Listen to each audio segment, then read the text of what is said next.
devices. So today we're talking about risk management, particularly in terms of managing security risk within an organization. So this topic is very much on the procedural kind of management side of things, rather than the technical, technical controls that you use within an organization. So for some of you guys, that'll be something that you're really interested in. Others of you that really want to know about actual technical controls on a computer and how to hack into a computer and all that sort of stuff, it might seem to be on the duller side of things. But it's an important aspect, because within an organization, it's all about, it all comes down to the bottom line, doesn't it? If you're within an organization and you're going to convince them to put some technical controls into place, the way you're going to convince them is by making a risk management argument that actually the cost investment of having me do all this stuff on your servers is better for you, because the amount of money that you'll lose otherwise, it's going to save you money. So that's what we're talking about. So how do you actually make the case to management, and how, as someone in management or someone managing security, how do you make an educated decision about what you should be investing your money in, and how do you, make a decision between two different alternative approaches? So the word risk is basically possibility of loss or injury. Usually what we're talking about is possible negative impact. So things that could happen that will be bad to our organization usually. Sometimes people are even more general than that. So the effect of uncertainty on objectives, and some business-minded project managers and things will talk about positive risk, which is just the fact that something might happen that could be a positive thing. So that's not usually the way that we would talk about risk. Usually it's something negative, but just keep in mind that some people use the word to mean an unlikely event that could be positive. So nothing to do with the justice system, but just weighing up options, is that whenever we make a security investment, we're aiming to mitigate some kind of risk, and it's a trade-off. So we're going to spend money to try and protect ourselves, to protect some kind of business asset. And everything that a business does involves some kind of risk. So if you are putting a new security system in place, if you do it badly, you might actually cause more problems. So everything involves some level of risk, and pretty much anything that an organization does is going to cost money. So actually, making these kind of decisions is something that we do every single day of our lives. We're always making trade-offs. We're always deciding between alternative courses of action. But for better or worse, humans are really bad at making decisions. We're not very good at making accurate scientific judgments and weighing up alternative options, because it's very easy to feel secure when you're not, and it's very easy to feel very insecure when actually you're very safe. And part of that is the fact that we really exaggerate spectacular things, and we underestimate things that are common. So for example, driving in a car, we don't think of it as being dangerous, but in fact it's a lot more dangerous than some things that we're always scared about. So you might be scared about, some people will balk at a bag that's been left unattended in a public transport place, for example. Oh no, look out, there's a bag, it could be a bomb. Just don't say that out loud. And yet you're happy to hop in a car, and which is probably more dangerous, driving in a car or a bag that's been left at a train station? Probably the driving a car is actually a lot more dangerous, but it might not seem that way because you're so used to it. So it's a matter of cognitive biases. So things that are unfamiliar or extreme and out of your control, they can scare you. Whereas familiar, typical, and in your control, so if you're the one behind the wheel, you might feel more safe than the person sitting next to you in a car. When something happens and you slam on the brake, you might be a bit worried, but the person next to you is going to be a lot more scared because they're not the one in control of that situation. And it's the same thing with terrorism. So we often overestimate the the likelihood and impact that a terrorist attack is going to have. And we might think things through in crazy movie threat kind of ways. So, but what if the terrorist had a bomb strapped under a baby? So we better check people walking through security gates with babies strapped to them in case there's a bomb there, kind of thing. It's like, it's really unlikely, but people are thinking like, what are these old unlikely scenarios that could happen? And as soon as someone comes up with one of those ideas, the natural reaction of a human being is to actually do everything you can to stop that. And often by forgetting about all the other things that could go wrong and all these other security problems that we need to consider, but you just get focused in on this movie plot idea with what if there's a bomb in this situation, and then spend all of this effort to actually try and stop that from happening. And the result of that can lead to something known as security theatre, which is a term that was originally coined by Bruce Schneier. But basically it's where you've got flashy security. It's not actually cost effective, and it doesn't actually make us that much more secure than if we didn't have it. So, for example, after 9/11 happened in US airports, there were reports of a lot of security guards holding big, heavy artillery, machine guns and stuff. But allegedly, those guns weren't actually loaded with any ammunition. So they're there as a deterrent, and probably a deterrent against something that's incredibly unlikely to happen, like, oh, the next day someone's going to board another airplane. It's quite unlikely, but people felt scared, so it was there to make people feel better, even if it didn't actually do that much in terms of improving security. So something you want to avoid when you're designing a security system. So it helps to be aware of all these biases and try and fight our inner raging monkey brain that just wants to make these like snap decisions, and instead try and get some hard figures and some hard facts in order to make these decisions, so that you're actually making an educated decision about things and not some reaction and making a decision based on that. So I do actually recommend watching this clip by Bruce Schneier, and he does quite a good talk. It's a TEDx talk. I'm not going to put it on now because it does go for 20 minutes, but if you're interested, then I would recommend that. So risk management is the art and science of identifying, analysing and responding to risk. So an organisation is going to face all kinds of risks, and risk management is where you figure out what to do about it, identify the problems and decide what your course of action is. So the kinds of risks faced by organizations will include things like project management risk. So again, it's not specifically to do with security, it's just one of the risks they face is every time they have a project, something could go wrong. The project could lose money. Investment risk, maybe they're going to lose money on the share market or stock market or whatever. Budgetary risk, legal liability risk, safety risk. Someone could get hit with a sledgehammer when they're walking to work. Inventory risk, something could get stolen, or supply chain risk. And one of the risks that an organization faces is security risk. So just keeping things in perspective, there's all kinds of risks that organizations face. Security is one of them.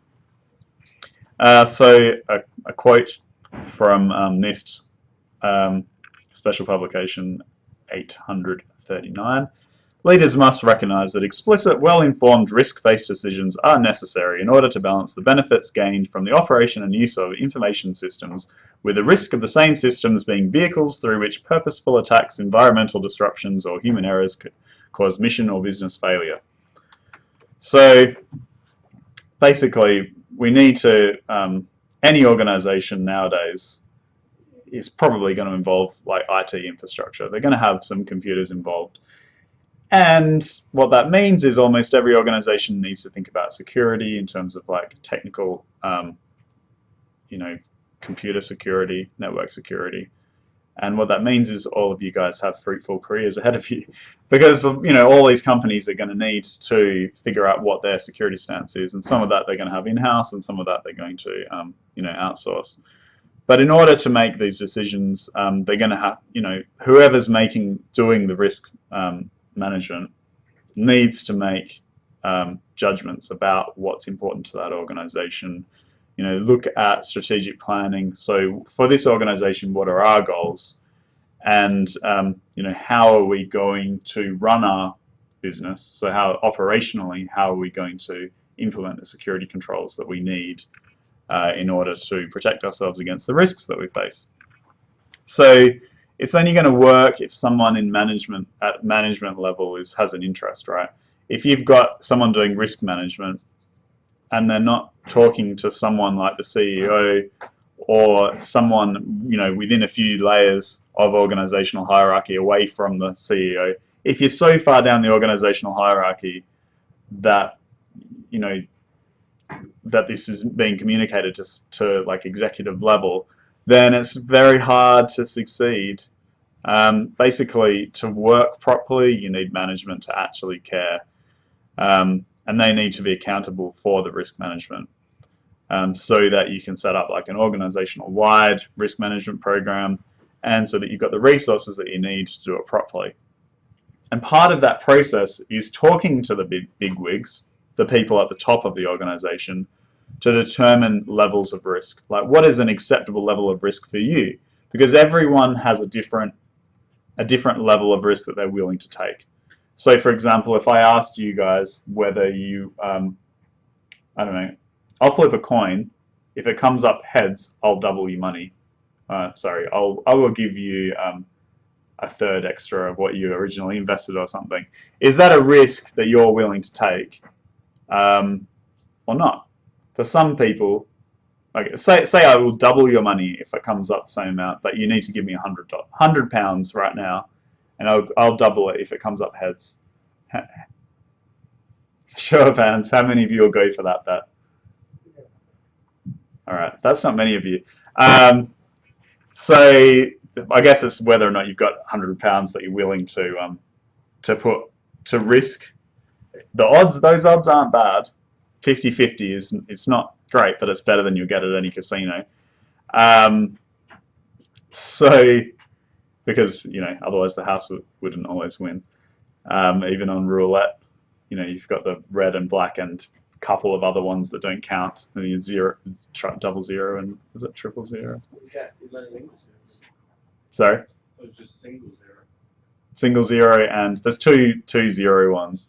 There's like the zero and the, anyway. So there's two numbers that can come up that don't count towards a 50-50. So even if you're just betting on red or black, you've got less than 50% chance of winning. So, but anyway, so that's, so it's all about risk tolerance, right? So different people are willing to risk different amounts of things. And as the person doing the risk assessment, in fact, it's not your judgment. I mean, it's partly your judgment, but you need to ask the CEO level, kind of like executive level of the organization, what risks are they willing to take, because it's their, well, more or less their money. It's they're the ones that are accountable for the things that happen to the organization. So there are standards you can follow that help to make sure that you're actually doing risk management in a way that makes sense. So there's ISO standards, so 27005, which is 2011, information technology, information security risk management, and there's the NIST special publication 839, managing information security risk. And pretty similar, in similar ways, they provide a framework for an organization to manage their risk. They don't actually specify exactly what you should do and what processes you should follow, but they do say that you should consider this, and you should, in basically the stuff that I'm talking about in this lecture is the kinds of things that they recommend that you do, so that you're following, best practices in a way. So it's, actually doing risk management is a never-ending, continual process where you start by doing some strategic planning. So you talk to them to make the decisions about what are the things that we're trying to protect within your organization, how much is it worth to you, what kind of risk are you willing to take, and then you assess what the risks are, what could go wrong, identify the problems that could happen, and then you plan responses to those problems. So what are you going to put in place in order to stop those problems? And you'll continually monitor the way that you're doing risk management within the organization, and possibly reassess and redesign the way that you do your risk management. So here's an example. So I get you guys to give some examples of some threats that this organization might face. So for a case study, we've got an online retailer, say something along the lines of not Amazon, but like a smaller organization where they sell stuff online, like an e-commerce website. They've got a website, they've got online shopping, they accept credit card payments from their customers. They store all the details of transactions in a database, which is quite normal, and they provide a mailing list for customers so that people can sign up to get specials and deals sent out to their emails.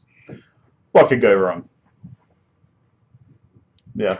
Man in the middle attack. Man in the middle attack between the customer and the server. Yeah. What's the worst thing that could happen in that situation? Yeah. Get all the credit card details. That's bad because it's not the organization's money. Yeah, they'll lose customers and reputation and stuff. Yeah, good. Other threats? SQL injection attacks. So yeah, there might be a specific like programming error in the website that allows them to inject code and access the database and change it. And, yeah. Other ideas? Denial of service. Yeah. So someone could take that organization's servers offline basically by maybe overwhelming them. So we'll stop there because actually next week's lab tutorial session is actually you analysing this case study and writing up a proper risk assessment of this scenario. So there's some starting points of things to think about. So strategic planning. So in order for it to work, you need to talk to management, decide what's the acceptable level of risk, what trade-offs are we willing to make, how are we actually going to organise it within the organisation, how is it governed, who makes the decisions, and what are the constraints. So for example, management can sometimes have some funny ideas. They might just say, we will do this, and you pick your battles. It might not be worth arguing if they say, we will definitely be using a web application firewall. You say, do you know what that means? No, but someone told me it was a good idea. It's like, all right. Well, if the CEO is saying that, that's fine. That's just part of the decision-making process. Okay, we've got that as a solution. What else are we going to do? Or they might say, well, we don't actually care about security that much, so do the bare minimum that's best practice or something like that, because actually we're a startup company and we can't afford to invest too much in security, so just tell me what's the bare minimum I need to spend in order to avoid this or this. So you get those constraints from them before deciding where to go to next. And then for an actual organization, there's something known as enterprise architecture, which is basically like a big document or this planning process that decides how the organization is structured and how the organizational procedures and things work. But the idea of this document is to actually show clearly how the investments actually provide measurable outcomes, and that includes security investments. So it would say we're investing this much in security and it's designed to mitigate these risks. So you have that as part of that documentation. But having those kind of procedures in place afterwards kind of helps to ensure that you've actually got a consistent approach across the whole organization. But also you can separate different business units. So for example, you might say, the financing business unit, its goals in terms of security is this, this, and this, and this other business unit is designed to do something else. And then from a security point of view, you can actually look at those individually as individual problems to solve, but also redundancy. So you can look at things like designing into the fact that you're actually going to have servers that fail over onto other servers and things like that, which we'll talk about in more detail another week. So within that, you might have an information security architecture, which again is just like a policy document that describes within the organization how the security is going to be done. And you would plan things like what is the administrative controls we're going to put into place, what are the technical controls, and what are the physical policies and procedures and things like that we're actually going to put into place. And we're going to actually ensure that certain security requirements are achieved and are cost effective. So in order to do this, we need to start off by figuring out what are our security requirements. If we've got an organization, what do we need to do? Part of that, what are you legally obliged to do? Because you can't just have no security. If you are handling certain sensitive information, then you're obliged, under was it Principle 7 of the Data Protection Act in the UK that says that you need to use reasonable level of security to, technical controls to secure stuff that you have. So there are legal obligations. There are, regulations. So, for example, if you accept Visa and MasterCard stuff, then they will, tell you that you should be PCI compliant, and you have a set of things that you should be adhering to if you're accepting and processing their credit cards. And you have standards like the ones that I just mentioned, and the organization might have its own policies and things. So you need to consider all of that in order to decide what are we actually aiming for. And then we want to actually mitigate the risks that we've identified. So these are the problems. And at a bare minimum, we can use best practices, which is basically the standard way that things are done. So for example, as a standard, people have a firewall. If you didn't have a firewall, for example, on your boundary between your network and the outside internet, then you'd be insane. And everyone would, if you did get hacked, people would argue that you weren't following best practices. From memory, allegedly Sony, when they had the PlayStation Network hack, they not even have a firewall or something. Like they weren't encrypting passwords. They weren't encrypting passwords. So that's best practices like that. People should at least be storing a hash instead of like plain text passwords and things like that. So yeah, so they're doing some things that weren't best practices. It wasn't at the standard level. So at bare minimum, you want to be doing what everyone else is doing. But you can't just do what everyone else is doing. You need to be doing stuff that other people are doing that actually makes sense in your context. Because, if everyone was, it's like what your mum says. But Tommy was doing it. Yeah, but if he jumped off a cliff, would you follow him or something? Whatever. Yeah. So you want to know that you've actually got a reason for doing it. And then you'd actually document what the risks are. So you need to identify what the threats are and the vulnerabilities are, and that's technical and non-technical. So what you guys said before, things like your customers' credit cards being stolen. That's like a non-technical problem that you want to avoid, and SQL injection is a good example of a technical attack that you want to avoid. So these are the things that you need to think about when you're coming up with the security solutions. So you want to actually identify what the impact of those threats are. So what would happen in those situations? Say, for example, when you had money enough to solve one of those two problems, the fact that credit cards can be stolen with a man-in-the-middle attack, or the entire database could be written and accessed with an SQL injection attack. If those are the two things that we had to weigh up and decide which one are we going to do, I don't know, which one would we do? What do you think? Those are the two. You're faced with those two security options. You can't afford to do both, because management said, here you go, here's a tenner. So fix the security problem. Which of those two solutions are you, what are the solutions? So stopping a man-in-the-middle attack, which could end up stealing credit card details of your customers, or stopping an SQL injection attack, which gives them full access to the database. Yeah, probably. I mean, obviously you need to weigh up what the organization's requirements are, but yeah, it seems that seems more important, because actually, if they can get at the database, they can probably also get at the credit card details. So if you're weighing those two up, then yeah, that's the one that you'd probably spend your money on. But again, that's part of the whole process, is like figuring out all of these things. and deciding what's actually more likely. So a man-in-the-middle attack requires a few steps to work, right? So the man in the middle actually needs to be in the network between these two systems, or they need to have access to the customer's machine, whereas the SQL injection attack can be done by anyone on the network. So that's actually probably more likely, if there is a coding error, to be a problem. So, a calculation that's important here is risk management equals impact times likelihood.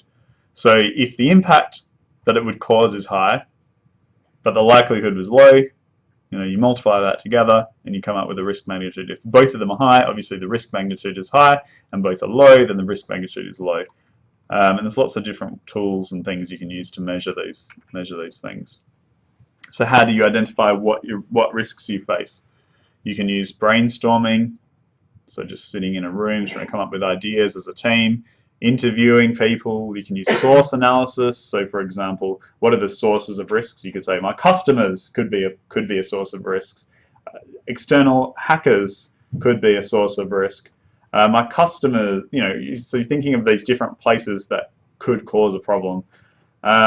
Problem analysis. So for example, losing money is a problem. How could that happen? Losing publicity, getting bad publicity is a problem. How could that happen? You can use common risk checking. So what are the common things that happen? You can use objective based. So what are our organization's objectives, and how could they be damaged by someone? So our objective is to sell stuff online. How could that go wrong? Our objective is, to provide some service. What could, how could that go wrong? So you can use a risk breakdown structure, which is basically a taxonomy of risks. So you break down hierarchy of the types of risks and the sorts of things that could lead to it. In this diagram, it's to do with project management risk, which is a little bit different. Attack tree is one way. So if you guys may have already done an attack tree this semester, but again, it's something that was invented by Bruce Schneier, who, if you don't know who Bruce Schneier is, he was a cryptographer, and now he still does cryptography, but he's very outspoken, almost like a media-facing security expert who's very popular, and he's very well known for being practical and down to earth, and he's kind of broadened as his career's gone on. But I do recommend his blog, actually. It's quite good reading. But so he invented attack tree, which is basically just a list of all the ways someone could attack a system. So the root node is the goal, and then all the leaves are all the different ways that could be achieved by an attacker.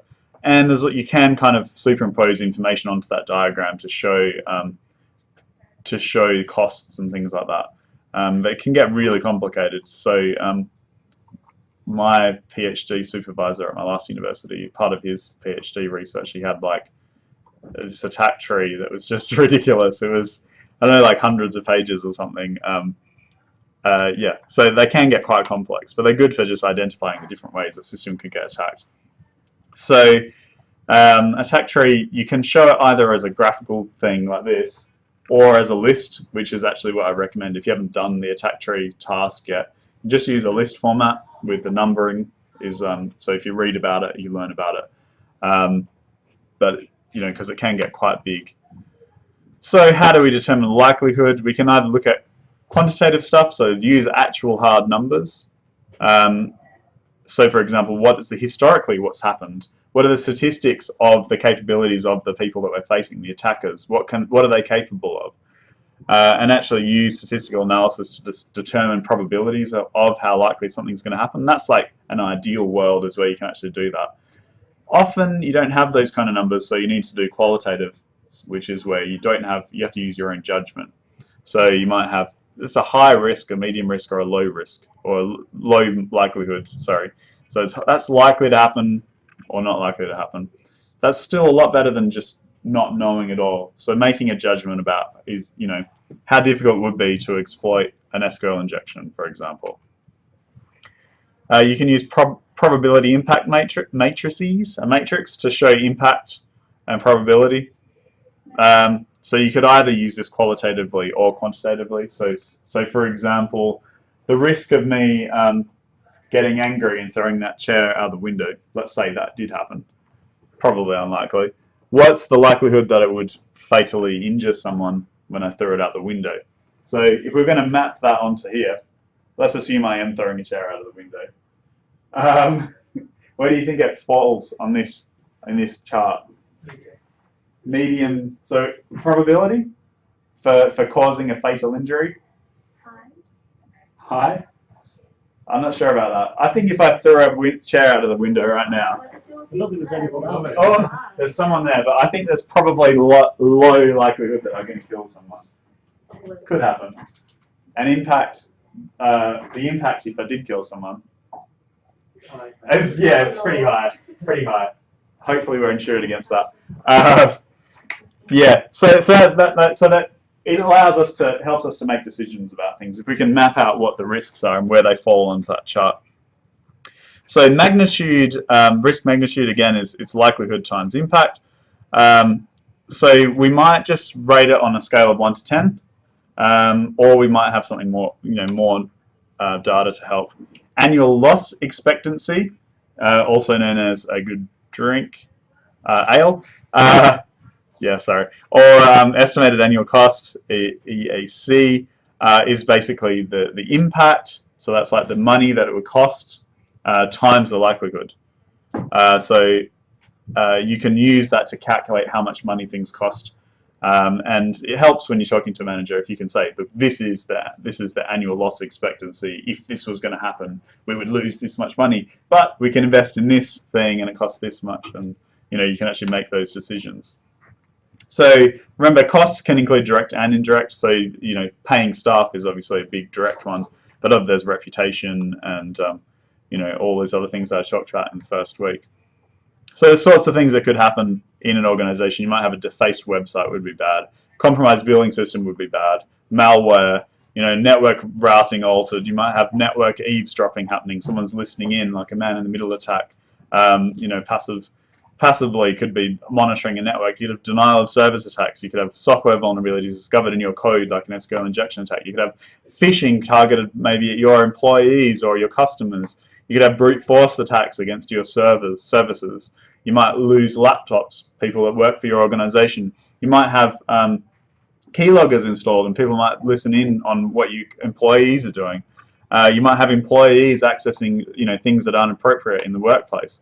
And all of these things are, things that you'd need to consider. So, and in each case, there'll be multiple ways you could deal with that. So you need to choose the appropriate course of action based on, what the organization's needs.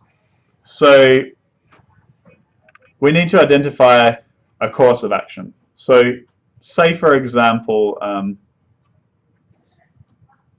Throwing the chair out of a window. All right, we'll use that as the example for some reason. So we can either accept that risk, we can avoid the risk, we can mitigate the risk, we can share the risk, or we can transfer the risk.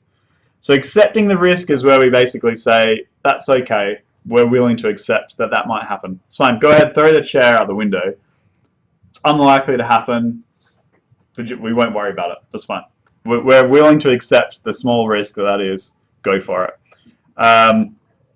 So something like a low-risk event would be a good example where it's actually not worth trying to protect against it. Or we could actually go avoid the risk. So, for example, don't do that then. Please stop throwing things out of the window. We're not willing to accept that risk. And the best way we can see to avoid that problem is actually for you to stop throwing chairs. And, someone would have to sit me down and say, please stop throwing chairs out the window. It's causing, we're not, you almost hit someone the other day, please stop. So for example, we might stop using a certain technology or providing a service or whatever. Mitigating the risk would be doing something to reduce the threat. So we hand out hard hats to people walking past. So, if you're going to walk past this window, please put this hat on because chairs tend to fly. So for example, we might put in security controls or use some technical things. We might redesign our systems or whatever. We've got something in place to reduce the impact of something happening. We might share the risk. So we might outsource, work with another organization.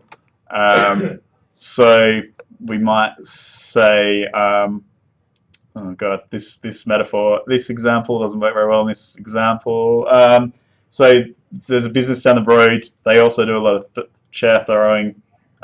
If something happens, we'll share the impact of that happening. We'll pay the bills half and half or something.